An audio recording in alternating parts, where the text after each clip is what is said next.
Hello everyone. हमने government schemes के ऊपर जो सीरीज स्टार्ट की थी, आज उसका पार्ट 2 करेंगे। तो चलते हैं पहली योजना की ओर। पहला योजना है हमारा कृषि उड़ान। बात करते हैं इसके बारे में। दिसंबर 2021 में किसान उड़ान 2.0 को लॉन्च किया गया था। इसकी नोडल मंत्रालय है नागरिक उड्डयन मंत्रालय। यह एक केंद्रीय क्षेत्र की योजना है। इस योजना का उद्देश्य विशेष रूप से देश के पूर्वोत्तर पहाड़ी और आदिवासी क्षेत्रों में उत्पन्न होने वाले सभी कृषि उत्पादों के लिए निर्बाध, लागत प्रभावी, समयबद्ध हवाई परिवहन सुनिश्चित करना है। आगे बढ़ते हैं इसके ऑब्जेक्टिव्स की ओर। तो कृषि उत्पादों के परिवहन के लिए मॉडल मिक्स में हवा की हिस्सेदारी बढ़ाने के लिए है, जिसमें बागवानी, मत्स्य पालन, पशुधन और प्रसंस्कृत उत्पाद शामिल हैं। केंद्र और राज्य सरकारों और उनकी संबद्ध एजेंसियों की विभिन्न योजनाओं के साथ साथ आपूर्ति श्रृंखला प्रतिस्पर्धा में सुधार के लिए निजी क्षेत्र द्वारा प्रतिबद्ध संस्थानों में टिकाऊ और लचीला कृषि उत्पाद मूल्य श्रृंखला के विकास के लिए विभिन्न कंपोनेंट्स पर बेहतर अभिसरण प्राप्त करना। बात करेंगे इसके पिलर्स के बारे में। तो एग्री प्रोड्यूस उत्पादन या फिर आपूर्ति केंद्रों का बेहतर और समय पर मानचित्रण प्राप्त करना है। रेगुलेटरी पार्टिसिपेटिंग गवर्नमेंटल एजेंसीज द्वारा हवाई अड्डों और ऑफ एयरपोर्ट सुविधाओं पर कृषि उत्पाद, बागवानी, मत्स्य पालन और पशुधन उत्पादों सहित सभी हितधारकों द्वारा हवाई कार्गो के प्रसंस्करण में बुनियादी ढांचे और प्रदर्शन में सुधार। एनईआर जनजातीय और पहाड़ी जिलों के जैविक और प्राकृतिक उत्पादों के एयर फ्राइट पर विशेष ध्यान देना। निर्यात आपूर्ति श्रृंखलाओं में एंड टू एंड पौधे और पशु संगरोध और अन्य नियामक आवश्यकताओं को अपनाने को बढ़ावा देना। मौजूदा ई प्लेटफॉर्म के साथ एकीकरण और आवश्यकता अनुसार उनके निर्माण के माध्यम से डिजिटलीकरण के माध्यम से सभी हितधारकों के साथ कागज रहित और संपर्क रहित इंटरफेस को सक्षम करना। किसानों को लाभ पहुंचाने के उद्देश्य से देश भर में अधिक जिलों या फिर हवाई अड्डों को शामिल करके कृषि उड़ान योजना के दायरे का विस्तार करना। नोट करेंगे, सरकार ने अभी तक इस योजना के लिए कोई बजट स्वीकृत नहीं किया है। आगे बढ़ते हैं हमारे अगली योजना की ओर। नेक्स्ट है हमारा उड़े देश का आम नागरिक, जिसे उड़ान स्कीम भी कहते हैं। उड़ान स्कीम को हम रीजनल कनेक्टिविटी स्कीम के नाम से भी जानते हैं। इसकी नोडल मिनिस्ट्री है ministry of civil aviation. Airports authority of India को परियोजना के लिए कार्यान्वित एजेंसी के रूप में चुना गया है। यह एक केंद्रीय क्षेत्र की योजना है और इसका एम है क्षेत्रीय विमानन बाजार का विकास करना। बात करते हैं इसके ऑब्जेक्टिव्स के बारे में। तो क्षेत्रीय हवाई यात्रा को आम जनता के लिए सुलभ बनाना, यहां तक कि छोटे समुदायों में भी इसे सस्ता, आर्थिक रूप से व्यवहार और आकर्षक बनाना। बात करेंगे इसके ऑब्जेक्टिव्स के बारे में। तो क्षेत्रीय हवाई यात्रा को आम जनता के लिए सुलभ बनाना, यहां तक कि छोटे समुदायों में भी इसे सस्ता, आर्थिक रूप से व्यवहार और आकर्षक बनाना। सभी स्तरों पर सरकारों, केंद्र और राज्य सरकारों और हवाई अड्डा संचालकों ने रियायतें दी हैं। मौजूदा हवाई पट्टियों और हवाई अड्डों के पुनरुद्धार के माध्यम से असीमित और कम सेवा वाले क्षेत्रों को कनेक्टिविटी प्रदान करना।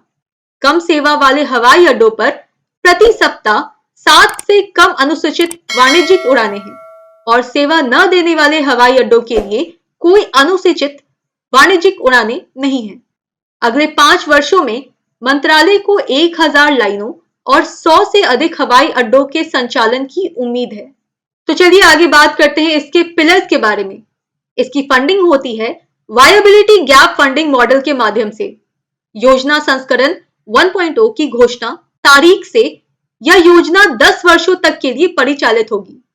इसमें क्षेत्रीय संपर्क विकास के लिए अपनी तरह की अनूठी मांग और बाजार आधारित कार्य प्रणाली है।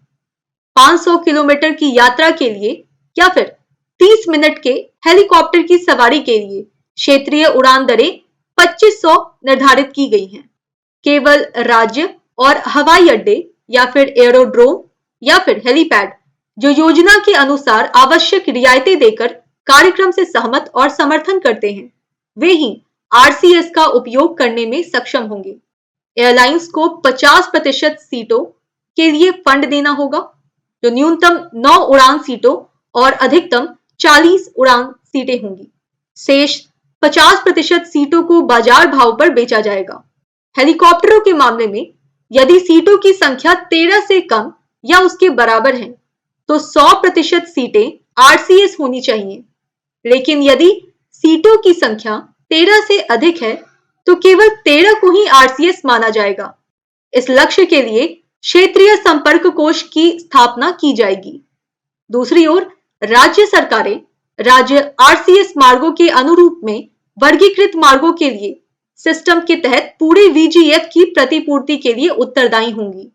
लक्षद्वीप में गृह मंत्रालय योजना के तहत VGF की पूर्ण प्रतिपूर्ति के लिए जिम्मेदार होगा। अन्य बातों के अलावा राज्य सरकारों को मुफ्त सुरक्षा और अग्नि सुरक्षा, कम लागत वाली उपयोगिताओं और RCS हवाई अड्डों के लिए मुफ्त जमीन देनी चाहिए। बात करते हैं हवाई अड्डों और हेलीपैड के संचालन के बारे में। तो उदाहरण के लिए RCS उड़ानें लैंडिंग शुल्क, पार्किंग शुल्क या टर्मिनल नेविगेशन लैंडिंग शुल्क के अधीन नहीं होंगी। अब तक 387 मार्गों और 60 हवाई अड्डों का संचालन किया जा चुका है, जिनमें से 100 मार्गों को अकेले उत्तर पूर्व में प्रदान किया गया है। बात करते हैं अंतरराष्ट्रीय उड़ान की। तो अंतरराष्ट्रीय उड़ान का लक्ष्य भारत के छोटे शहरों को क्षेत्र के कुछ सबसे महत्वपूर्ण विदेशी गंतव्यों से सीधे जोड़ना है। तो चलिए आगे देखते हैं हमारा नेक्स्ट स्कीम कौन सा है। Traditional knowledge digital library. बात करते हैं इसके बारे में। इसकी नोडल मंत्रालय है आयुष मंत्रालय।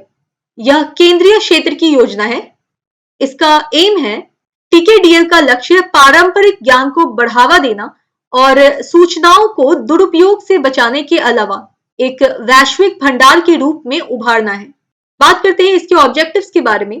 तो इसमें पारंपरिक ज्ञान जैसे रोग निदान, पशु चिकित्सा, कृषि पद्धतियां, भोजन, सौंदर्य प्रसाधन, धातु विज्ञान आदि और पारंपरिक सांस्कृतिक अभिव्यक्ति जैसे वास्तुकला, धातु विज्ञान, पेंटिंग, नक्काशी, वस्त्र आदि से जानकारी को शामिल करने की परिकल्पना की गई है।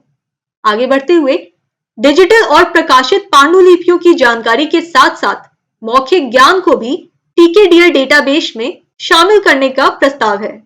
बात करते हैं इसके पिलर्स के बारे में। तो यह 5 भाषाओं में है। वे हैं अंग्रेजी, जर्मन, फ्रेंच, जापानी और स्पेनिश। इस परियोजना को CSIR और आयुष मंत्रालय के सहयोग से 2001 में शुरू किया गया था। यह भारतीय पारंपरिक ज्ञान का उपयोग करके विकसित उत्पादों के लिए पेटेंट देने से रोककर अंतरराष्ट्रीय पेटेंट कार्यालयों में देश के पारंपरिक औषधीय ज्ञान के दुरुपयोग को रोकने का प्रयास करता है। बात करते हैं इसके कवरेज के बारे में। तो TKDL डेटाबेस में भारतीय चिकित्सा पद्धतियों और योग से 3.9 लाख से अधिक फॉर्मुलेशन या प्रथाएं शामिल हैं। डेटाबेस केवल TKDL एक्सेस समझौते के माध्यम से पेटेंट परीक्षकों के लिए उपलब्ध है और अब तक भारत सहित 13 अंतरराष्ट्रीय पेटेंट कार्यालयों के साथ एक्सेस समझौतों पर हस्ताक्षर किए गए हैं। तो चलिए आगे बढ़ते हैं हमारे अगले स्कीम की ओर। अगला स्कीम है हमारा नेशनल आयुष मिशन। बात करते हैं इसके बारे में। इसकी नोडल मंत्रालय है आयुष मंत्रालय। यह एक केंद्र प्रायोजित योजना है। इसका एम है भारतीयों के समग्र स्वास्थ्य को बढ़ावा देने के लिए आयुष क्षेत्र का विस्तार। और अब बात करते हैं इसके ऑब्जेक्टिव के बारे में। तो आयुष अस्पतालों और औषधालयों के उन्नयन के माध्यम से सार्वभौमिक पहुंच के साथ लागत प्रभावी आयुष सेवाएं प्रदान करना है। राज्य स्तर पर संस्थागत क्षमता को मजबूत करना, अच्छी कृषि पद्धतियों को अपनाकर औषधीय पौधों की खेती में सहायता करना, उद्यमियों के लिए खेती, भंडारण, मूल्य संवर्धन और विपणन और बुनियादी ढांचे के विकास के अभिसरण के माध्यम से समूहों की स्थापना में सहायता करना है। बात करते हैं इसके पिलर्स के बारे में। तो आयुष चिकित्सा पद्धति में आयुर्वेद, योग और प्राकृतिक चिकित्सा, यूनानी, सिद्ध और सोवा रिगपा और होम्योपैथी शामिल हैं।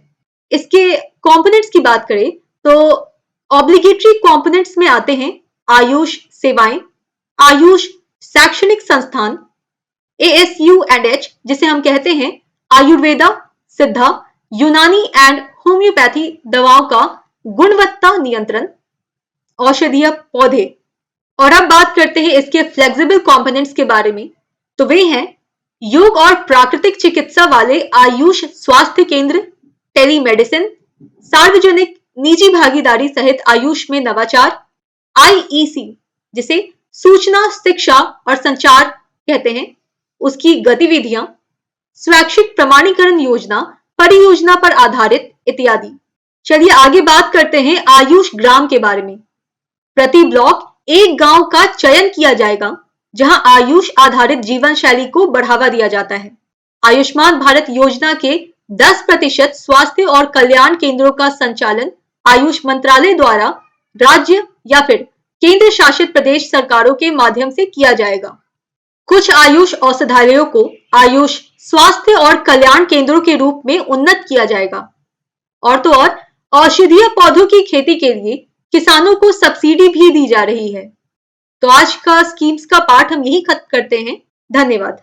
वीडियो देखने के लिए धन्यवाद। ऐसे ही कंटेंट प्राप्त करने के लिए जुड़े रहिए द ऑफिसर्स एकेडमी के साथ। वीडियो अच्छा लगा हो तो लाइक, कमेंट एवं चैनल को सब्सक्राइब करें। नोटिफिकेशन प्राप्त करने के लिए बेल आइकन दबाएं।